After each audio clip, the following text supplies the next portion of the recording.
I wrote a piece on the homepage relating some of the details of what's happening on the border.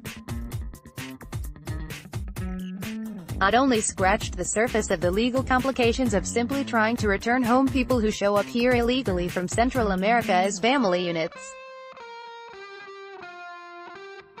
A couple of court decisions and a well-intentioned law have blown a hole in our border enforcement and enabled an ongoing migrant crisis involving children. Absent relatively easy congressional action to fix it, the administration has a choice between continuing catch and release, which encourages more kids and family units to come, or pursuing a policy that unavoidably involves holding the parents and releasing their children. As I argued in my weekend column, it is hard to imagine a more idle question than whether the Obama administration spied on the Trump campaign. Of course it did. If you want to argue the point, imagine what the professors, pundits, and polls would have said had the Bush administration run an informant against.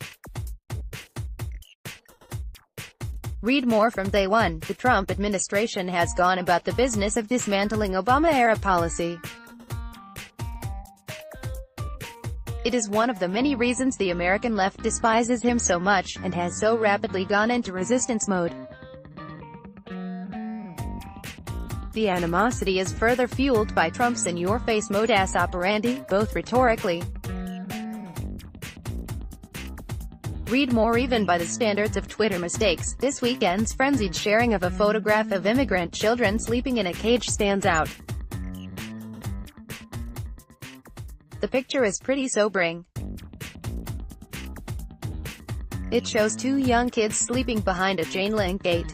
Their surroundings look worse than in prison. At least inmates get a bed and read more. The 75-year-old post-war order crafted by the United States after World War II is falling apart. Almost every major foreign policy initiative of the last 16 years seems to have gone haywire. Donald Trump's presidency was a reflection, not a catalyst, of the demise of the foreign policy status quo. Much of read more. The latest furor over Trump immigration policy involves the separation of children from parents at the border. As usual, the outrage obscures more than it illuminates, so it's worth walking through what's happening here. For the longest time, illegal immigration was driven by single males from Mexico. Read more. If Roseanne Barr is a poster child for anything, she's a poster child for cultural brokenness. Consider, for a moment, the cascade of failures that brought us to today, a day when one of the most popular shows on television is cancelled after its toxic star tweeted a racist insult at Valerie Jarrett. First, read more.